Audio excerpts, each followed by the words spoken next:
Hola, fellow plant conquistadors. I, Cortez the Conqueror, have discovered the secret to ultimate plant domination.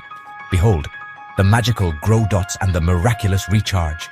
With these, even the most novice grower can conquer the mightiest of indoor jungles.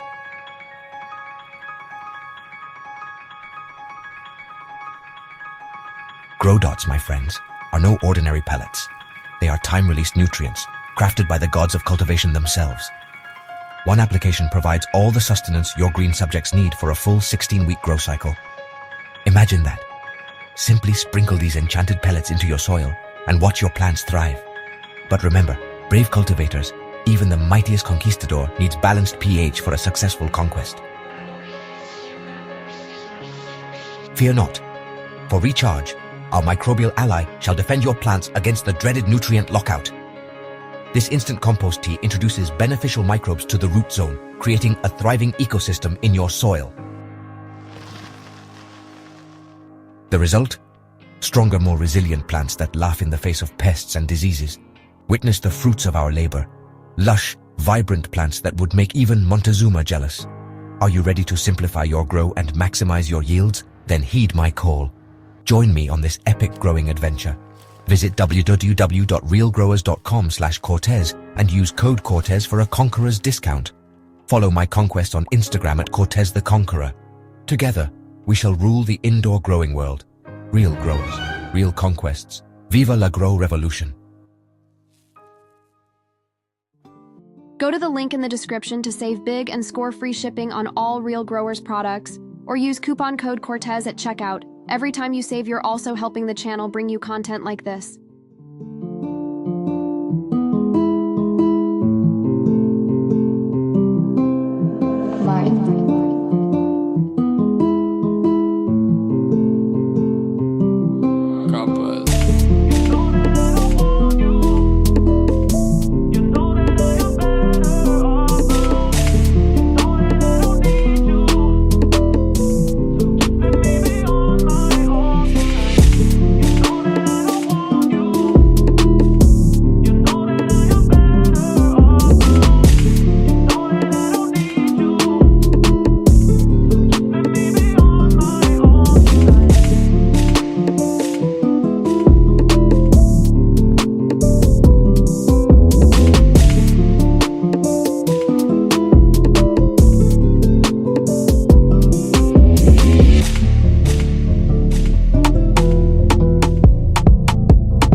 What's going on, everybody?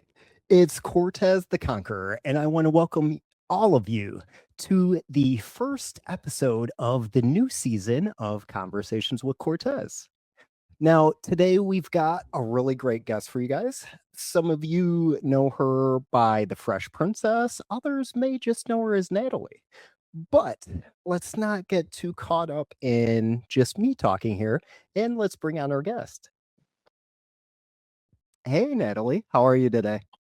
I'm so good. Thank you so much for having me on. I'm excited to be here. Oh, we're excited to have you. So, did you want to go ahead, give yourself a shout out, let everybody know who you are and where to find you? Yeah, my name is Natalie, also known as the Fresh Princess on Instagram and YouTube.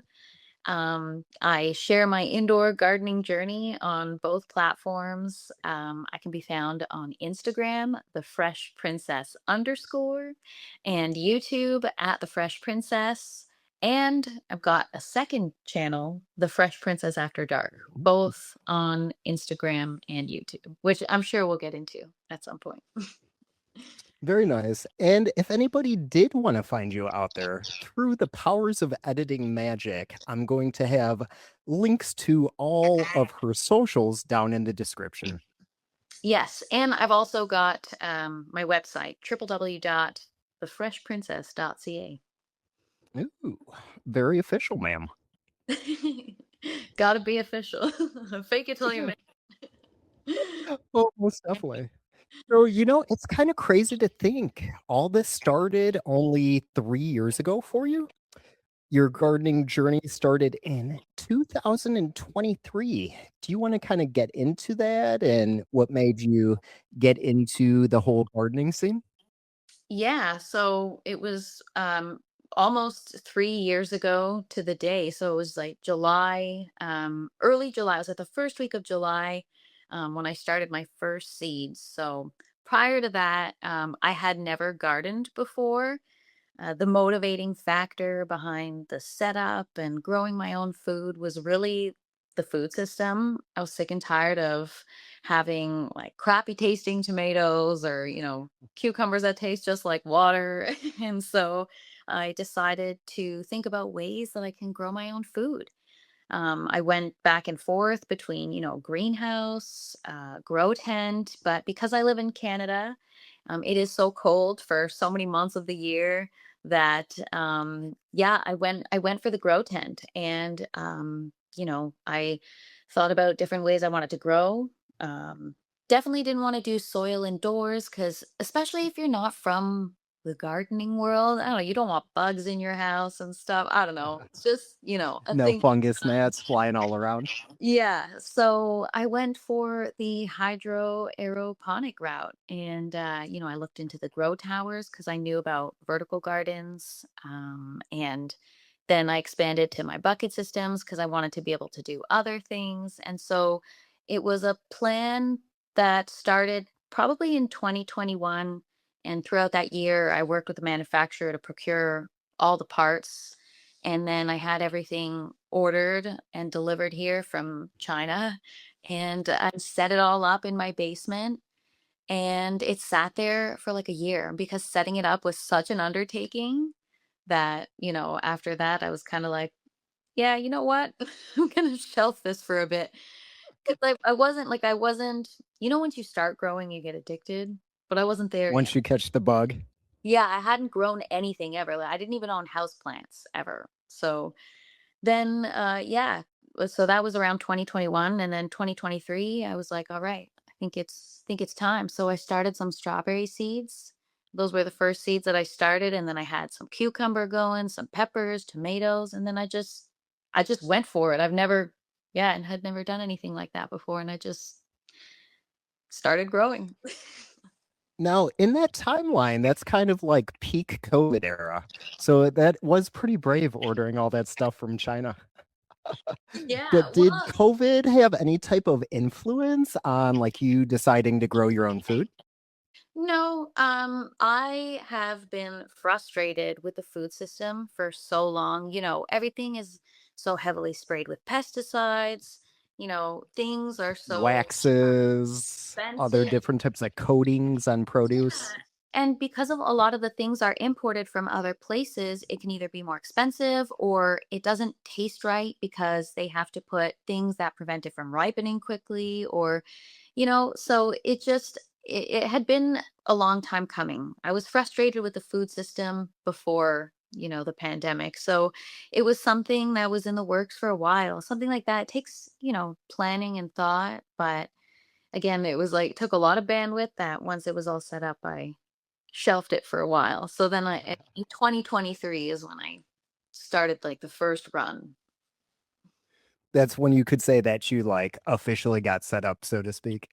Yeah, and I didn't even get like I had the systems and everything set up in the grow tent, and yeah, I didn't know half of what I was doing. I just got plants in the system and just didn't know anything about anything. Didn't have nutrients going at the time, didn't have like I didn't check my pH, I didn't know about lighting, I didn't know about anything. I just turned everything on and was ready to grow.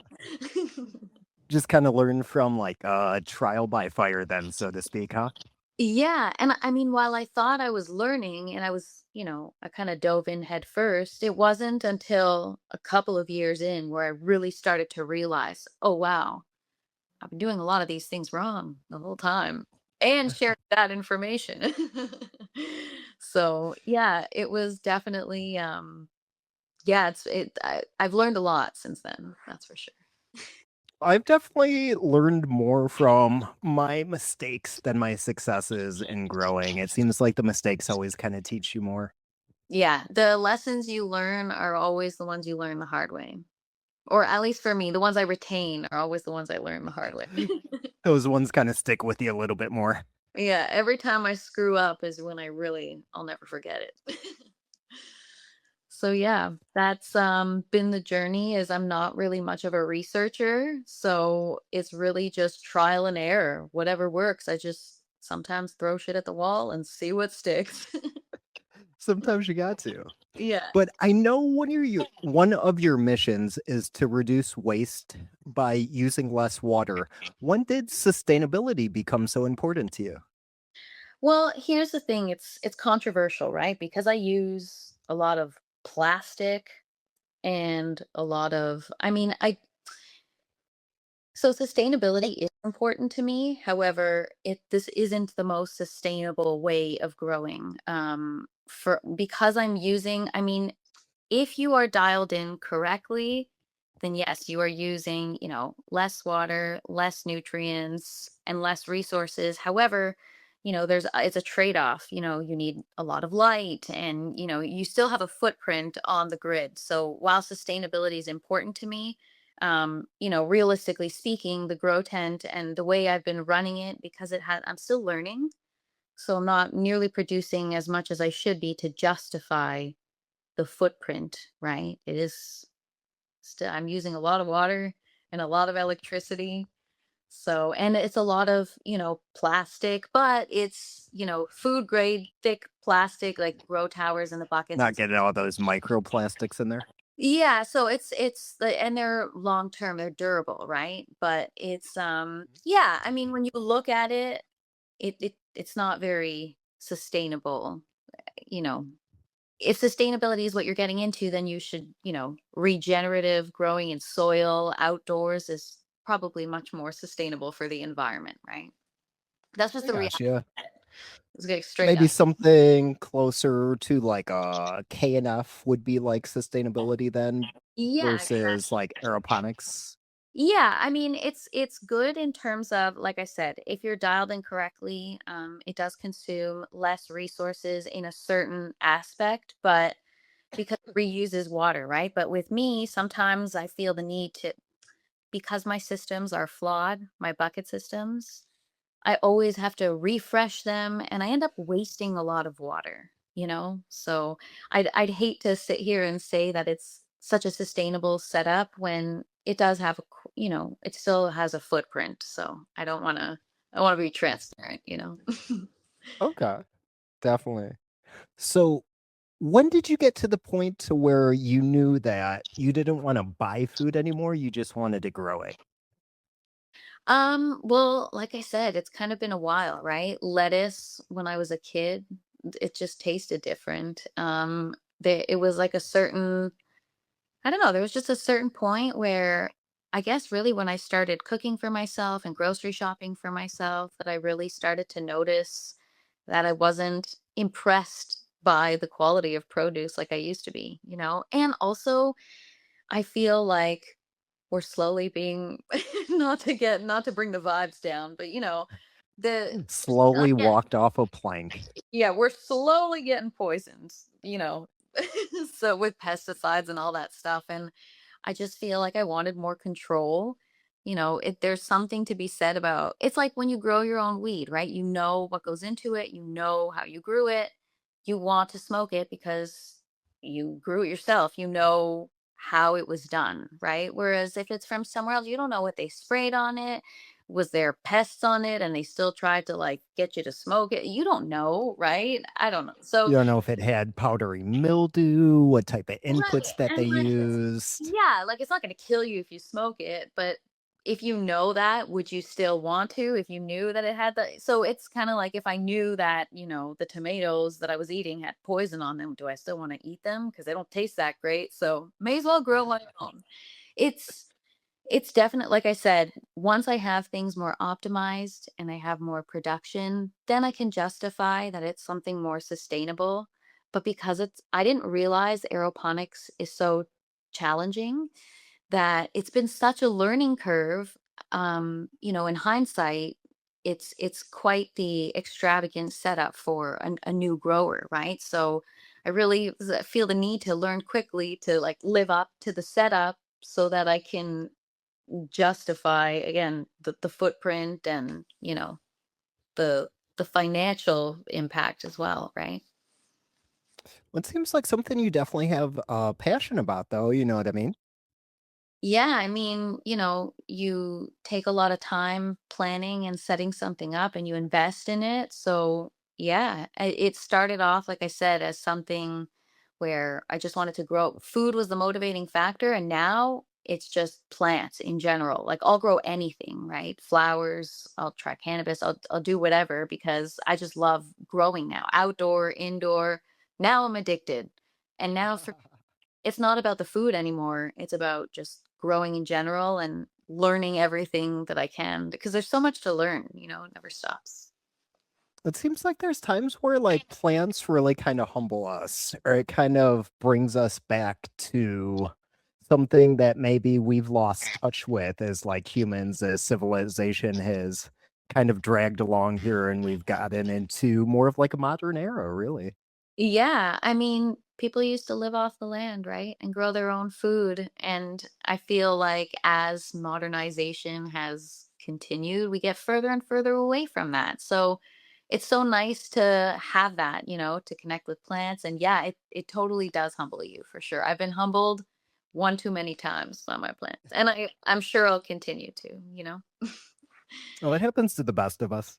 Yeah, you mentioned you've grown your own food before, or you grew up growing your own food or No, so I'm like second generation from my mom's side. So yeah. my grandparents came over here from Austria, actually. Oh, So cool. it's kind of like that European upbringing.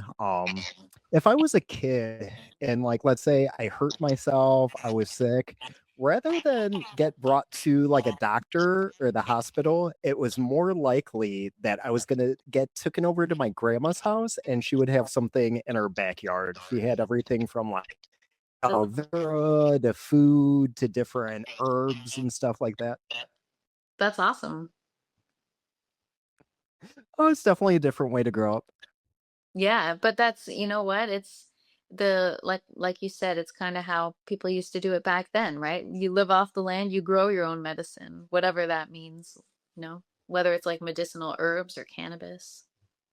Grow your own. Almost definitely. Yeah, like I'm only 2 generations removed from a farm.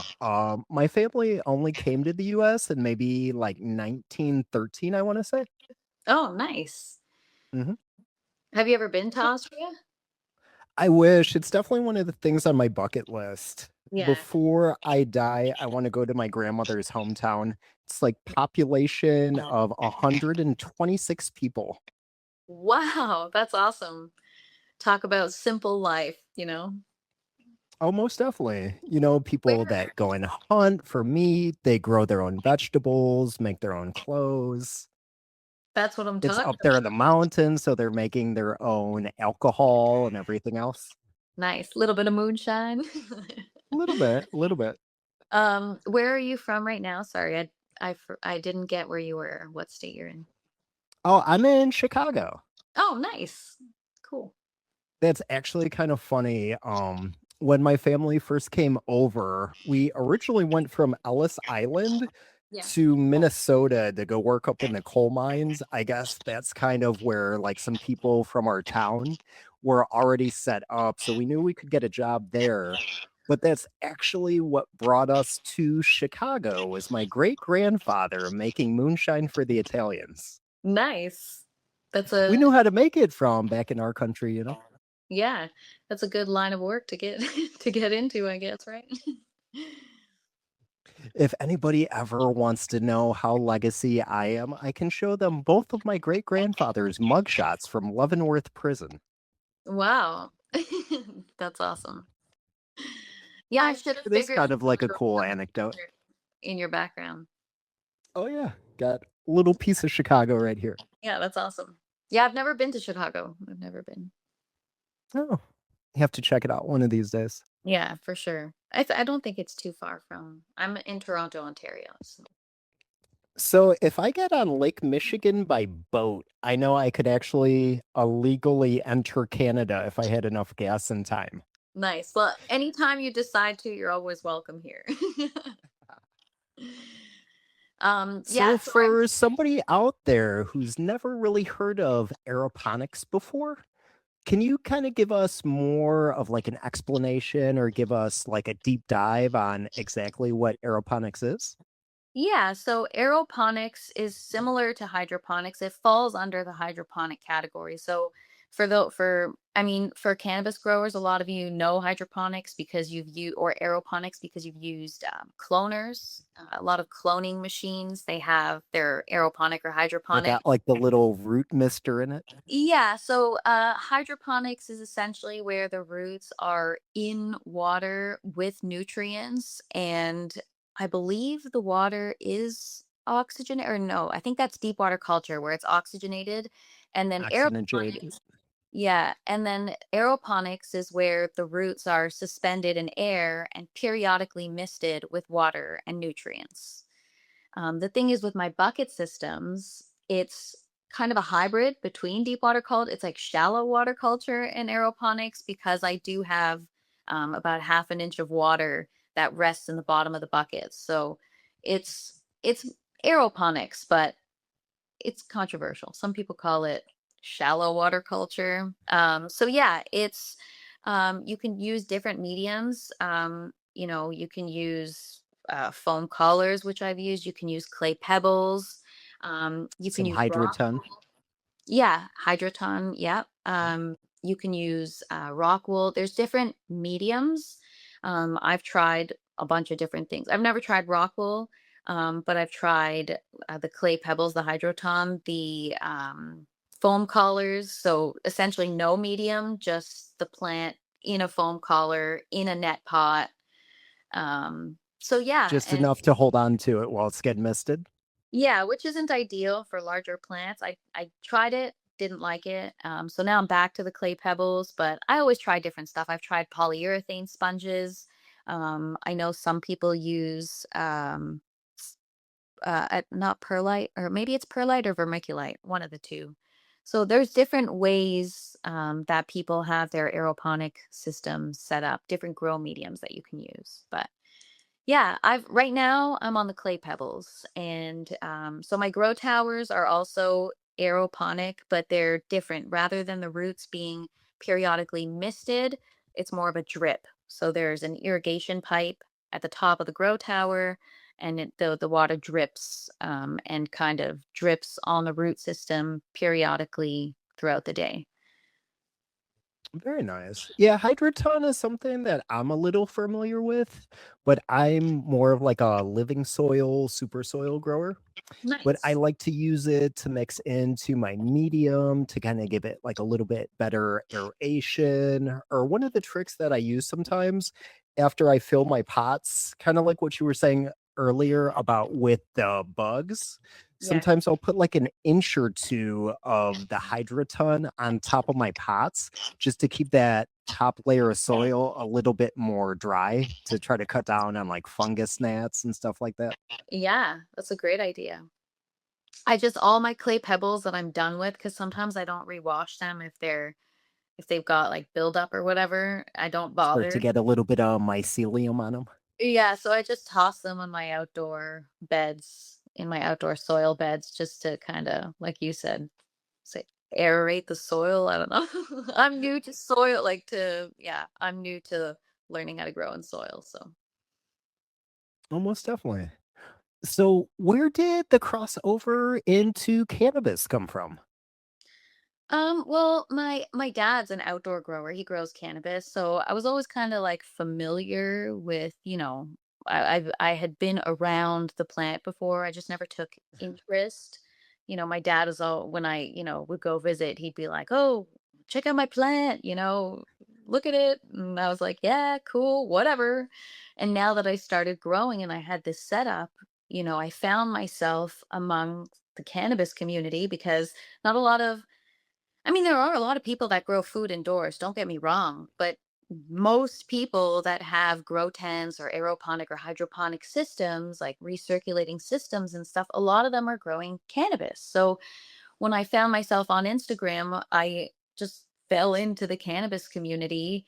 And then I realized my setup, so many people were like, "Your setup is made for this. What are you doing? Like, you're growing food? Are you sure?" So You're then, wasting the lights. You're wasting energy. yeah, and I was so intimidated because I was among the cannabis community, even though I had no idea what I was doing with food. All the cannabis growers were like, "Wow, this is you're amazing," and I'm like, "I don't Look even at know the what I'm doing." roots, bruh. Yeah, I was like totally wrong, but because nobody really was growing food at their tents, they didn't know that what I was doing was wrong. But cannabis, people would know, right? Because there's so many amazing growers out on Instagram or YouTube in the community. I was just too intimidated. So I thought, make food your thing. And, I don't really smoke. I consume edibles and stuff. So whatever. I didn't feel inclined to do it. And then I started to get more comfortable and more confidence. And, I was going on YouTube lives and the community kind of encouraged me. A friend of mine, Cavs, he's got some awesome genetics. He sent me some seeds. And another friend of mine, Bernie, he was like, "I'm going to teach you how to grow." So kind of just made me feel comfortable to try. And yeah, I tried my first couple of plants last run. One I did in cocoa, which was my first time growing in cocoa, so that was cool. And the other one I put in my aeroponic system, and it was awesome. I had a great experience. Like, I get it now. I get it. And I didn't even make it to harvest. Like a week before, I had like a thrip infestation in my grow Oh, tent. It those are was the worst. it was so bad, and it was at a point where my garden wasn't productive anyways, and everything was so far gone that you could either fight or you could just reset and just, take the L. So that's what I did. Yeah. I decided to take the Sometimes you loss. got to do the hard reset, huh?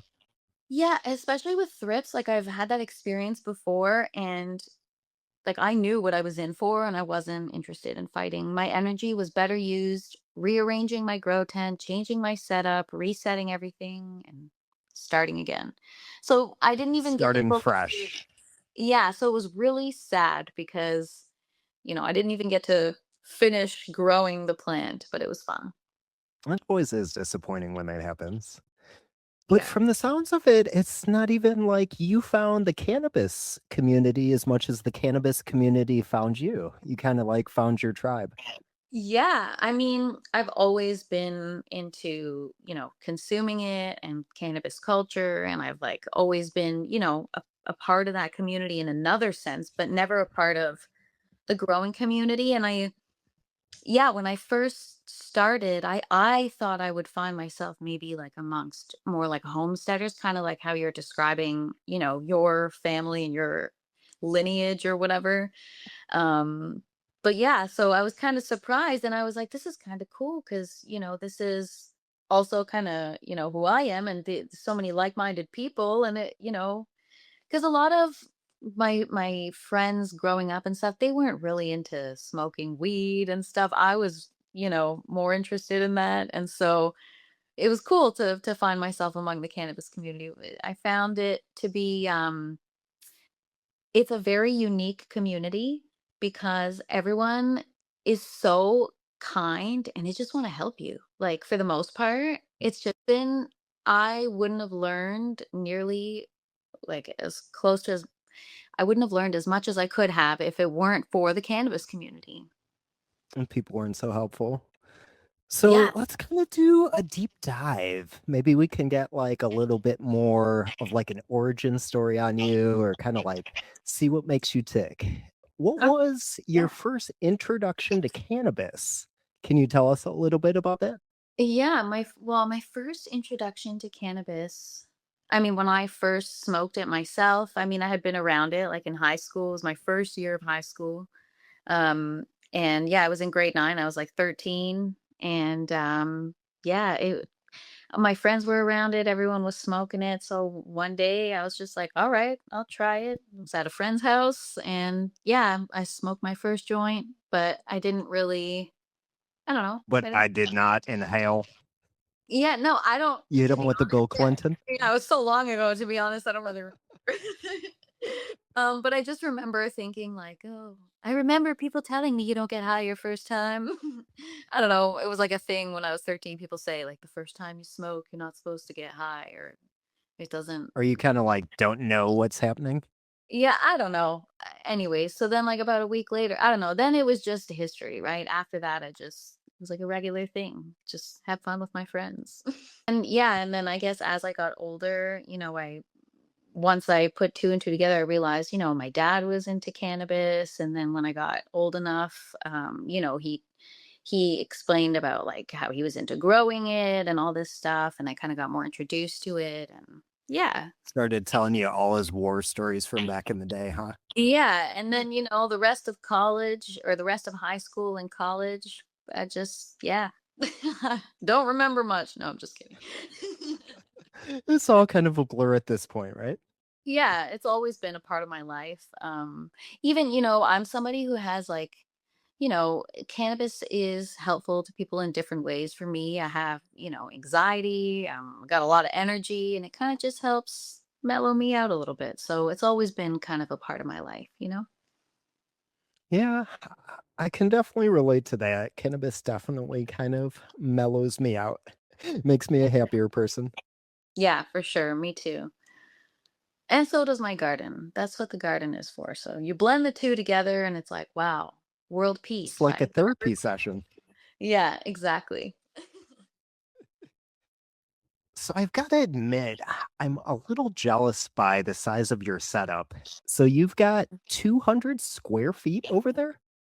Yeah, it's a large space. And while it's so How much big fun, is that exactly? Like 10 by 20 10, 20 by 20, 20 by 10 by 8. So it's 8 feet 20 high. by 10 by 8.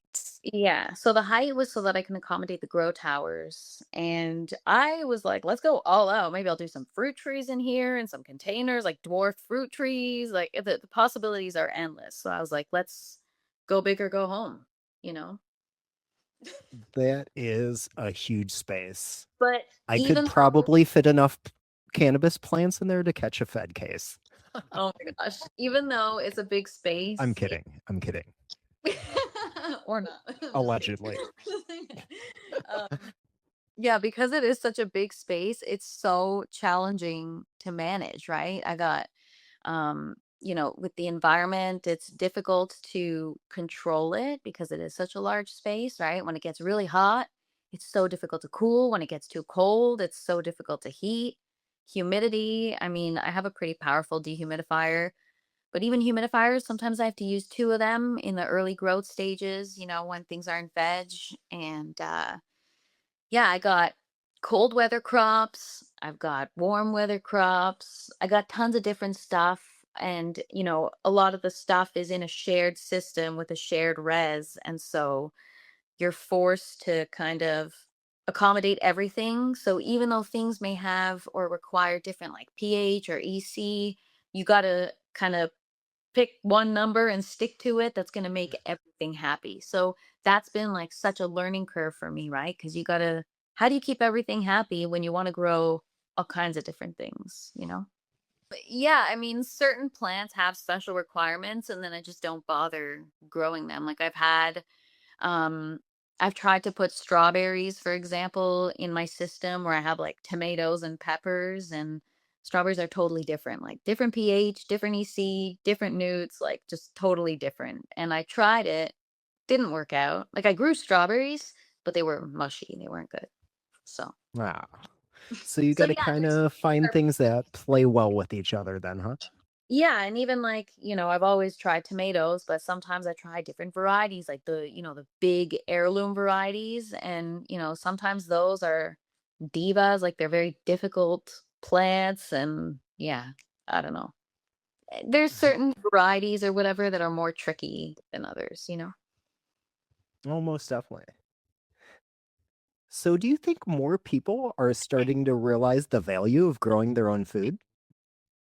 Yes, definitely. I think because I try to do, well, I don't try. I do a live stream on YouTube every day, right? So we've got a lot of people that grow their own food that are a part of that community. And yeah, the people that come into the lives, they're always wanting to get into growing their own food. The interest is there. I think a lot of people see the value. I think it's just intimidating to get into. You know what I mean? Especially if you're watching something like what I'm doing. I have a knack for making things look really complicated. I'm like, I work hard, not smart. So, yeah, a lot of people watch what I do and they're like, "Oh, you make me want to grow my own food." But that looks so hard. Like, what are you doing? So, I think intimidation is a lot of it because I know for me, that's what's stopped me this whole time, right?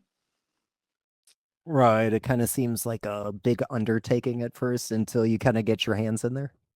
Yeah, yeah. Like for me, for example, growing in soil, I mean, I have a garden every year outdoor in soil. I've grown like tomatoes here and there and a few things outdoors, but really I do like a huge flower garden outdoors every year. Um, and because I'm not familiar with growing in soil, I'm so intimidated that I don't do anything special. Like I don't amend the soil. I don't do anything. It's just soil. That's it. Let things happen on their own. And so I'm so intimidated that I don't do anything. But I guess it's kind of easier in that sense because you don't have to do anything. It kind of nature takes care of it. More of like a water only kind of system. Yeah, like I have my outdoor garden, and I mean, even though it's like triple mix and there's nutrients and stuff in the soil, I'm sure you can amend it to, improve the health or vigor of your plants, but if you don't, they'll still grow and they'll still be fine. They may not be amazing, but they'll still grow. And that's the difference, right? With my aeroponic system, if I miss something, I'll kill my plants. It probably is a tougher system. One of the things for me, since I'm a living soil grower and then I'm doing like my weekly mycorrhiza feedings, I actually don't pH at all. See, I don't even know what pH in your soil would entail. How do you pH soil? Do you use the Well, I'm pH? saying like when I water, when I feed, like I'm literally just taking tap water. Like I'll fill up 5 gallon like hardware store buckets Yeah. and I leave it for 24 hours just to let the chlorine kind of like gas off of it. But Yeah. I'm not adjusting the pH up or down for what I'm feeding at all. Oh, so you mean you're not pHing the actual soil, you'd be pHing the water that you'd be. I don't pH anything. No, but I mean like when people say they pH their soil, I guess that's what they mean, right? pH the water that they. Oh yeah, pH the water that they're feeding. Oh, okay. Yeah, I It didn't. was actually about 4 years ago now when I really committed to my current grow style. I took my pH pen and I put my truck in four-wheel drive, and I went in the alley behind my house and put it under my back tire and literally did a burnout on top of my pH pen, so it was kinda like no turning back from there. Nice. Well, how did you grow previously?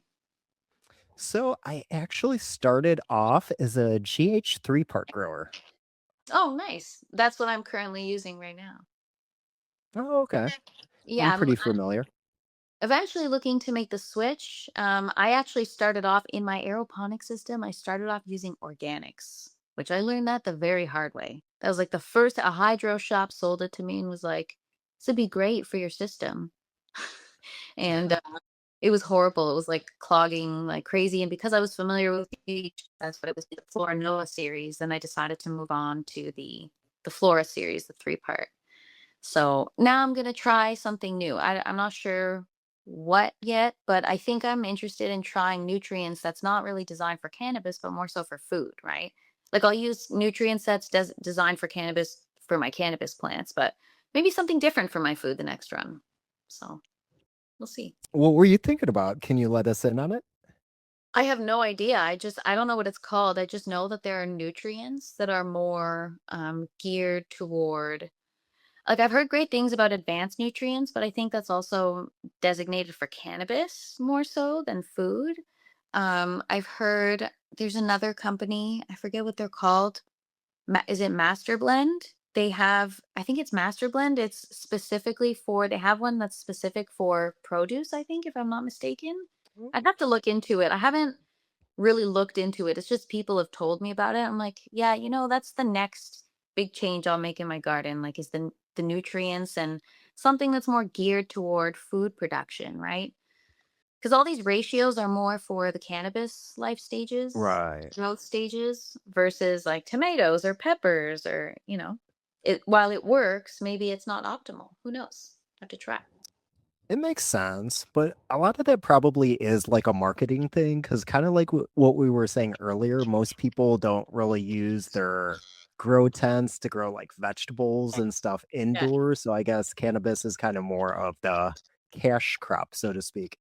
Yeah, exactly. I know. I get so many people that are like, "Do you know how much money you could be making?" I'm like, "This is not what this is for. I'm not in it for the money. It's just more of like a passion now. It's a hobby. Like some people invest in, I don't know, whatever your hobby is. Some people invest in their hobby like collections or I don't know. Pokemon cards, Yeah, I mean, people buy all kinds of stuff, yeah, you know what I mean. figurines.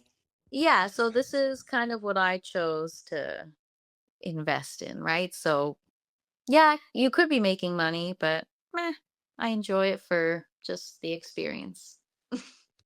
So I guess it's kind of the hobby that eventually became a lifestyle.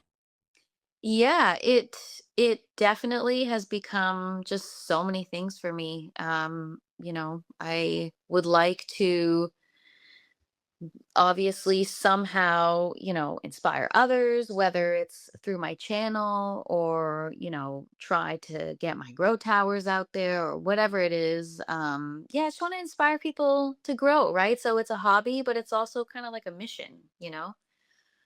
Almost definitely. Yeah. Those grow towers are really interesting. Can you Yeah, kinda tell us more about those and give us a little bit of a breakdown on the system? yeah, so it is a vertical hydroponic tower. It's about 6 feet tall, I would say, 6.5 feet tall.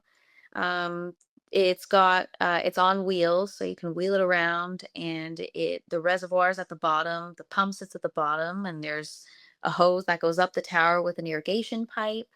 The tower's got 2-inch plant ports, and it's got 80 of them. So it's got 10 layers with 8 ports per layer. So I have 3 of those grow towers. So there's 240 plants total just in the grow towers, which is pretty cool. They're really good for like herbs, lettuce, any kind of leafy greens. I grow all kinds of stuff in there. They'd be amazing for strawberries, which I almost achieved a full tower of strawberry plants. And then before they made it to fruiting, I had some problems with some pests and they didn't make it. um, so yeah, it's definitely a great system and it saves a lot of space, right? Because it sits in like a little 5 by 5 square. Well, not little, 5 by 5 is large. And yeah, 200 or sorry, 80 plants is, yeah, it's quite substantial. And it's got lights attached to it that clip on to these brackets. And yeah, it's awesome. That does sound really cool. Yeah, and I Where do you feel get those from? China. I ordered them from our China. hydroponic equipment manufacturer, and I had to make like a few custom modifications to it, fun colors and stuff like that. And yeah, gotta have some color in the garden. Got to put your own little spin on it. Yeah, for sure. So those have been um a little bit of a journey to learn how to use, but now I've got it down pat. So now we're pumping out harvest. I'm harvesting like every night. It's like fresh salad for dinner, harvesting all kinds of leafy greens, um, herbs like every night. And I mean, soon I'll have like produce and stuff to go with it. But yeah, ABC, right? Always be chopping. always. I got lettuce growing, like lettuce on lettuce on lettuce. It's just, you know what? I eat salad every night. And the goal has become like to not have to buy that from the grocery store anymore, along with the other produce. So we're getting there. It's been a month now, or maybe a month and a half, that I haven't had to buy lettuce from the grocery store, which is the longest I've gone. So that's pretty cool. I've been able to sustain myself. So that's cool. You pretty much got like your own Whole Foods over there. You never got to worry about glutens or anything. I know. We're gonna set up the microgreen shelf soon, right? Because I have like a wire racking thing. I'm gonna do a microgreen station. Then I got the lettuce and herb towers with all kinds of, you could do like spinach, bok choy, freaking arugula, whatever you want, like any kind. There you go. And yeah, and then I'll have all my produce in the bucket. So I'm doing cucumber, tomatoes, all kinds of different peppers, eggplant. Yeah, and you can make all kinds of stuff, man. It's awesome. It really is awesome. It's like, what do I want for dinner? I don't know. Let's go.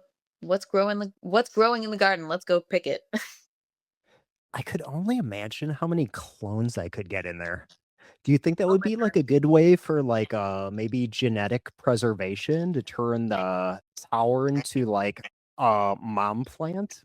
100%. Well, I don't know about a mom plant because there's no trellis, but you can take all her cuttings and root them in the grow tower. That's what I do with my tomatoes. So my tomatoes are in the bucket system, and I take cuttings from the tomatoes and I put them in foam collars in the grow tower. And in about a week, we got roots. So it's like a 240 plant port cloner, if you want. So right now in one grow tower, I've got one side filled with all my leafy greens and whatever. And then on the other side, I got all these tomato clones. Once they root, I'll throw them outside in my soil beds. Just to, because it's a great way to get plants started too, right? I use the grow tent. I take cuttings, I root it in the grow tent. And then when it's ready, I harden it off and I could plant it outside. So, That's really cool. yeah. Yeah, I'm just kind of imagining, like for my setup, just to kind of better utilize my space, I never really keep like your traditional mom plant, but I'll take my clones, I'll grow them out to maybe like 18 inches and maybe try to get like 8 to 10 good cuts off of them and then just kind of repeat the process. So I Nice. was just kind of over here. I was like, I had that tower set up. I could have 80 different strains kind of like genetically cataloged at the same time. Yeah, somebody told me that I should do like you said, 80 different strains, like really small with just, like the one cola growing all different strains, like just super small plants just to have like just for the show of it all. Maybe I should. It'd definitely be a cool project. Yeah, it would be super awesome.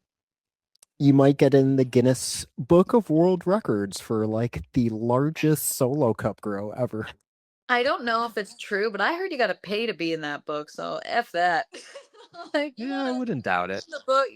Yeah, no, I heard that it's like a thing. You got to pay to get the record or something. Uh, So, yeah, it's all good. I'll try at some point. I got to know. Now that we talked about it, I'm like, all right, you're the second person that's told me that, so we'll try it. Now it's on the bucket list. Yeah, definitely. So 5 years from now, what does your dream homestead or grow space look like? What do you see as kind of like the progression from here? Well, I don't know. Honestly, I've thought about it. There's so many different ways I could grow. um, I thought, do I want to make this as, I expand and I continue. Obviously, I'll expand and I'll continue to produce more and more for myself, eventually getting into like canning and preserving and stuff like that. But also sometimes I think about like, wouldn't it be so cool to just have an actual facility, like a lettuce facility where like I actually produce like hydroponically grown clean organic lettuce that's like, my brand. I've grown it, my facility. Responsibly sourced. Yeah, something like that. I don't know. I think about that stuff all the time. So, is it more of like a personal goal or is there like a professional goal in there as well? I kind of want to figure out how to integrate the two, right? My lifestyle and how I choose to grow my own food, but also maybe do that professionally somehow. Could So become the queen pin of small batch lettuce. exactly, right? Craft grown hydroponic lettuce. I don't know if anyone's going to want to pay for that, but we'll see. Maybe farmers market type of deal. Who So, I knows? mean, You become like the next El Chapo over there. yeah, exactly. The lettuce slinger. I got this lettuce, man. Yeah, exactly. Not the devil's lettuce, though. That's why people are like, not the devil's lettuce. I'm like, no, just romaine. Right? It's like, are you talking in code? Yeah, yes, they are. You're like, no, no, it's actually just lettuce, like for Yeah, sale. yeah. So yeah, it's awesome. And now that I'm growing the cannabis, you need something to like help out with the munchies. So, you got that. I'm in there munching on my lettuce all the time and, picking tomatoes off the vine. Sometimes there's nothing to harvest because I've just ate it all while I'm working in the garden. Just went in and started chomping tomatoes like apples, Yeah, like all it takes is just, gummy maybe a before, little bit of salt. yeah, a little gummy, a little garden work, and next thing you know, you've mm, eaten your entire grow tower. So, oops. So if anybody's never checked out Natalie's Instagram, I would highly suggest going over there. And I do have clickable links down in the description. But I gotta say, I'm definitely a fan of your content. It's always really funny, like some of like the little skits that you do. I have fun doing that. Yeah, I have a lot of fun. I mean, I am somebody who I just like to keep it positive. The world sometimes can be so crappy. I like to have a good time. I like to make people laugh. People are too serious in life, so the skits keep it fun. And when it's not that, it's all about like the music, and I have fun with it. I have a lot of fun. Oh, it looks like it. I definitely have been like scrolling through my timeline before and like ran across one of the reels that you made and just started like cracking up. Oh my gosh, that's funny. I mean, some of them I don't even know where they're from. I'm just like, this is good. I'll use this. Sometimes you just kind of like run across audio and it's like, oh, this is the one. Yeah, I actually now it's become a thing because people are like more skits. So I'm like, okay, okay. So now it's actually kind of a lot of work. You got to sit there and find a good audio. Sometimes I'm like watching, Are you not entertained? yeah, I've been rewatching, let's say, like Seinfeld, so I'm looking for like nuggets of gold in each episode. I'm like, can I find something? It's can be a lot of work to hunt for some good audio to make a good skit, but it's fun. I make Sometimes myself people laugh. never really know what it takes behind the scenes to make content and stuff. So Yeah. it's kind of cool to dig in a little bit to see how the sausage is made. Yeah, for sure. I mean, like I said, I laugh at my own jokes. I laugh at my own videos. So I guess that's all that matters, right? As long as I'm entertaining myself, and if other people are entertained, then that's a bonus. I just Who want to make cares? As people long as you're laugh and entertaining smile. yourself. Yeah, that's what it's all about. It's just kind of bringing some joy to people. Feel like we can all use it. Especially how crazy it's been in the world lately with like everything going on. Everybody wants to fight, everybody wants to argue. It Right. kind of seems like the powers that be kind of want to like keep us in turmoil with each other.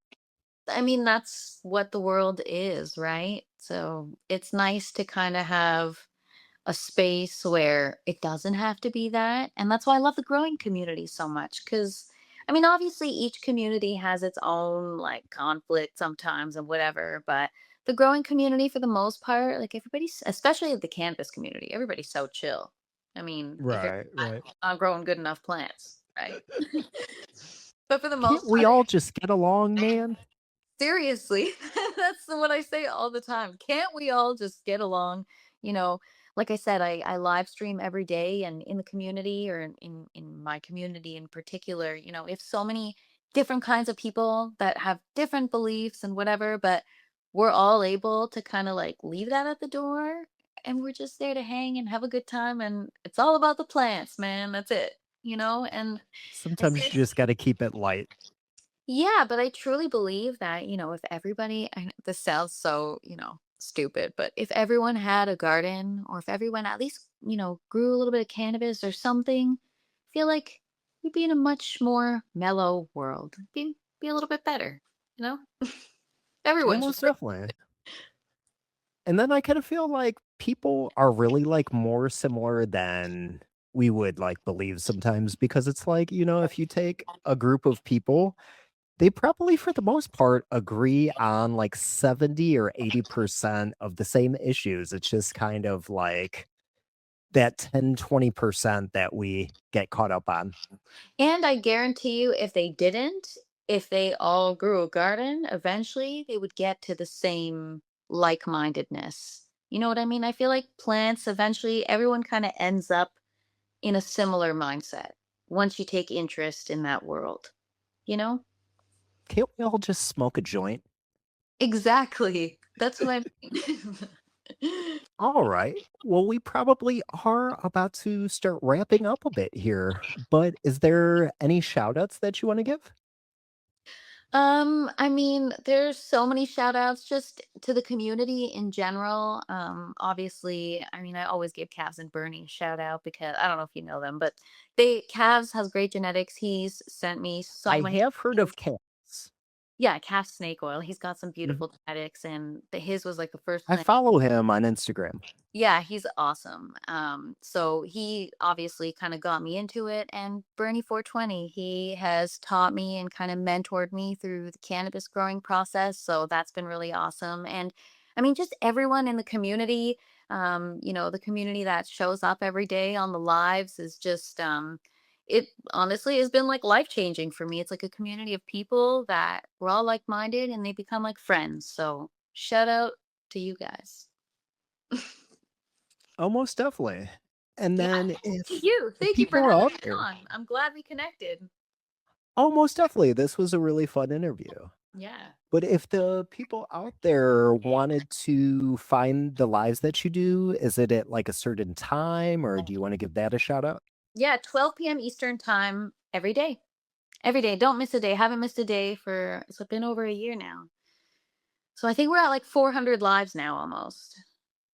Oh, wow. That's pretty impressive. Yeah, so it's been fun, and I'm excited to keep it every day. When I have work to do in the garden, I just hop on a live, and there's a different to-do list every day. So like today we cleaned out the entire grow tower, and this weekend we're washing it and putting it back together. So it'll be fun. Come hang. And then you got some people to keep you company. Yeah, and then Saturday nights I go live every night, 9 p.m. I have a show on the After Dark channel, the Fresh Prince of After Dark. That's the cannabis. I decided to separate two channels. One for the audience. Some people are more just into food growing and food production, and they don't take interest in cannabis. So I decided to keep that specifically for that because also, I mean, unfortunately, cannabis is so heavily censored on YouTube that I figured, you know what, let me just do a separate channel for this. That way, if something happens, it doesn't, you know. Start getting channel striked, videos Yeah. So removed. that Oh, channel, the After Dark, it's so fun. It's like a free for all. I go live every Saturday night with Bernie. His handle's Bernie 420 on YouTube. We go live together every Saturday night. We kind of have a show. We do a grow along with the same genetics. We're growing the same thing, and yeah, he's walking me through the process because he's teaching me. So yeah, if you're new to growing and you're new to growing cannabis and you kind of want to need it dumbed down and want to follow along the journey, yeah, we're on week 2, so come tune in. Everybody give Natalie a subscribe if you want to check out any of the content she's got or any of these lives we've been talking about. Yeah, thank you so much. I really appreciate you having me on. And I mean, thank you for what you do for the community. I love your channel. I love your show, and I'm happy to be a part of it. Oh, thanks so much. No, thank you, really, though. You've been such a great guest. Thank you. I appreciate that. All right, guys. Until next time, peace. Scavengers running golden.